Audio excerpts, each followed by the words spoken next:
Bonjour, bon après-midi ou bonsoir. Ça dépend à l'heure à laquelle tu es en train de regarder et d'écouter cette vidéo. Je fais cette vidéo parce que j'aimerais partager avec toi ou avec vous ce que j'entends par la moisson. Déjà, j'ai pris le mot la moisson dans la Bible qui est la parole de Dieu écrite. Luc chapitre 10, verset 2. Il est écrit. Il leur dit, Jésus leur dit, la moisson est grande, mais il y a peu d'ouvriers. Priez donc le maître de la moisson d'envoyer des ouvriers dans sa moisson. C'est de ce passage que j'ai pris le mot la moisson. Et pendant que je lisais, j'ai déjà lu ce verset, mais la parole de Dieu, elle est bonne à relire encore. Alors, c'est à partir de ça que j'ai pris le mot la moisson. Alors, la moisson, ce que je vais dire de la moisson, premièrement, ce que j'entends par la moisson, est que la moisson est une personne ou une âme qui reconnaît qu'elle est pécheresse et qu'elle a besoin de Dieu. Exemple, Isaïe chapitre 6, verset 5. Il est écrit, alors je dis, malheur à moi, je suis perdu, car je suis un homme dont les lèvres sont impures.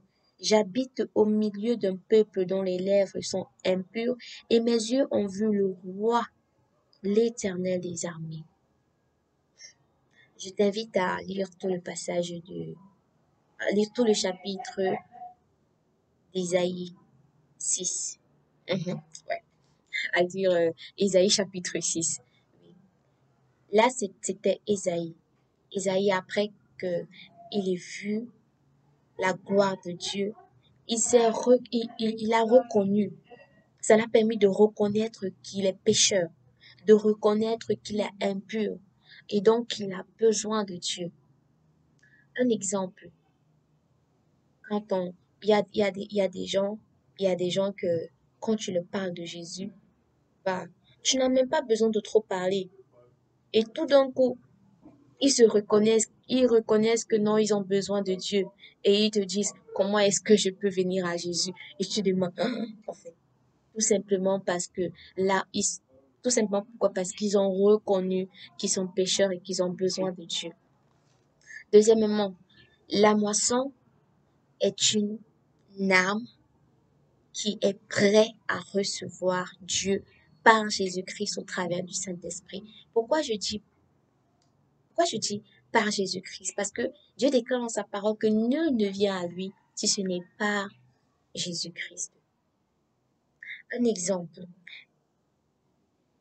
Marc chapitre 1, verset 16 à 18.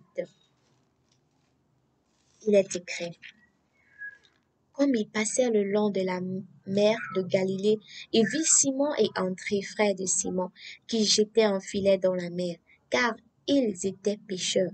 Jésus leur dit, suivez-moi et je vous ferai pêcheurs d'hommes. Aussitôt, ils laissèrent leur filet et le suivèrent. Amen. Un exemple palpable, en fait. Quand Jésus a vu André et Simon, Jésus n'a pas eu besoin de leur dire je suis le Fils de Dieu, Dieu vous a choisi pour être mes disciples et vous allez annoncer l'évangile. Non, il n'a pas eu besoin de tout ça. Il leur a tout simplement dit, suivez-moi, je vous ferai pécheurs d'hommes. Et aussitôt, ils se sont levés, ils ont commencé à suivre Jésus. Ils étaient prêts à recevoir Dieu par Jésus-Christ au travers du Saint-Esprit. Et la troisième des choses que je veux dire de la moisson, ce que j'entends par la moisson, est que la moisson ne dépend pas de nous. La moisson ne dépend pas d'un ouvrier, un ouvrier enfant de Dieu. Elle ne dépend non plus d'elle-même. Pourquoi je le dis? Je reviens dans Luc chapitre 10, verset 2. Il leur dit, la moisson est grande, mais il y a peu d'ouvriers. Priez donc le maître de la moisson d'envoyer des ouvriers dans sa moisson. La moisson dépend de Dieu. Parce que la moisson, elle est la moisson de Dieu. Et pourquoi je dis encore cela? Marc chapitre 4, versets 26 à 29, il est écrit. Il dit encore, Jésus dit encore, il en est du royaume de Dieu comme quand un homme jette de la sémence en terre. Qu'il dorme ou qu'il veille, nuit et jour, la semence germe et croît, sans qu'il sache comment. La terre produit d'elle-même d'abord l'herbe, puis l'épi, puis le grain tout formé dans l'épi. Et dès que le fruit est mûr, on y met la fossile, car la moisson est là. C'est Dieu qui prépare sa moisson. Dieu prépare sa moisson, puis il suscite un ouvrier dans sa moisson. Écoutez encore le verset 29. Et dès que le fruit est mûr, on y met la fossile, car la moisson est là. C'est pourquoi Dieu dit, la moisson est grande, mais il y a peu d'ouvriers. La moisson, elle est là. Elle est là, la moisson. Et qui a fait la moisson? Dieu dit quoi? Sa moisson. Jésus dit, priez le maître de la moisson d'envoyer des ouvriers dans sa moisson. Dans sa moisson. Et un exemple papa euh, de, de, de ce que je suis en train de parler, c'est l'histoire de Philippe et l'unique Éthiopien. L'ange de l'Éternel est apparu bref, a dit à Philippe, lève-toi et pars à tel endroit. Et Philippe s'est levé et il est parti à cet endroit. Tout ça pourquoi? Parce que Dieu voulait envoyer Philippe, qui était son ouvrier, dans sa moisson, qui était l'unique Éthiopien. Et directement, quand Philippe rencontre l'unique Éthiopien, tout simplement, bam! Et c'est comme ça que l'unique Éthiopien, il reconnaît qu'il est pécheur et qu'il a besoin de Dieu. Et tout simplement, jusqu'à, il est entré dans les eaux du baptême.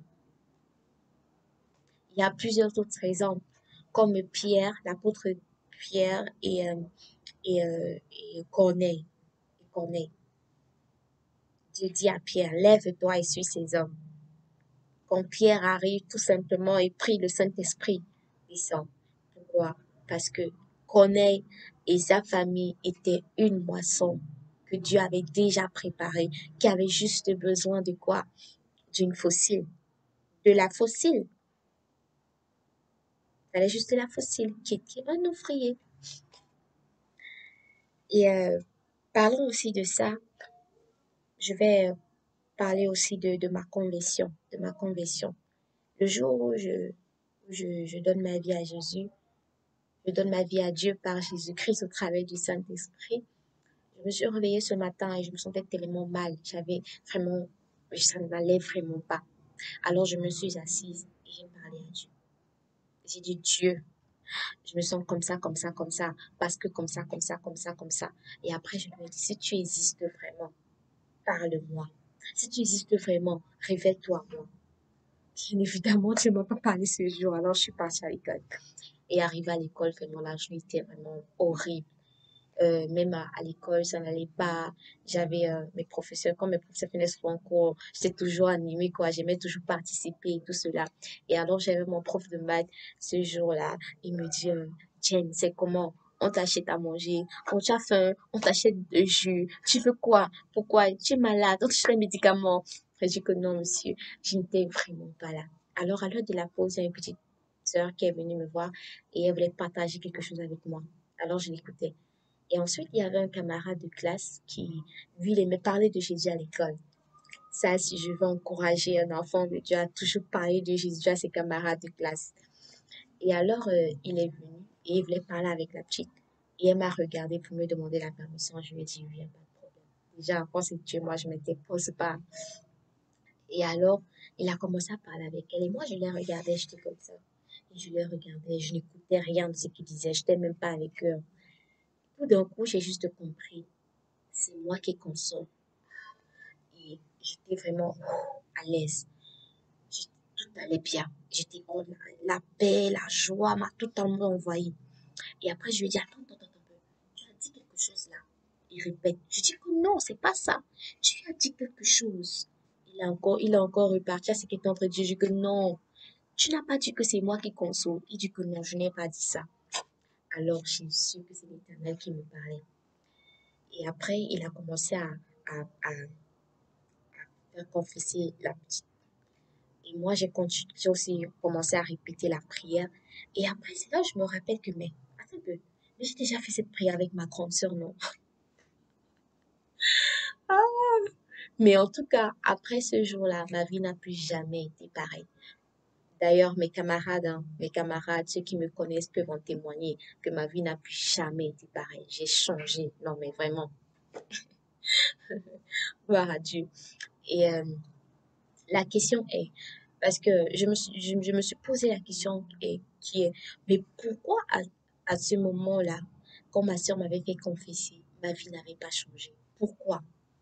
Bah, tout simplement parce que j'étais une terre.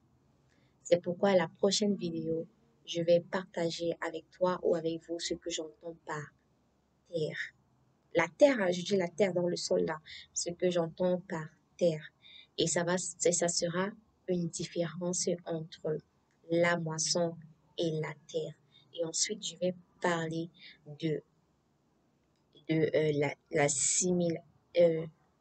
la similarité. Je veux dire, oui, en fait, après, je vais parler de la similarité entre la moisson et la terre, ce qui les unit. Et maintenant, après, et en parlant de ce qui les unit, je vais une fois aussi parler de l'ouvrier en question.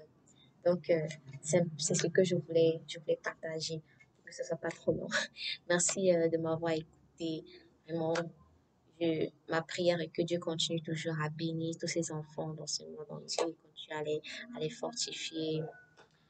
Donc, et aussi toi, l'ouvrier ou ouvrière qui me regarde, je veux, je veux t'encourager à continuer à parler de Jésus, continuer à parler de Jésus, sans toi libre, continuer à témoigner pour Jésus au travers de ta vie, de tes paroles, de tes gestes.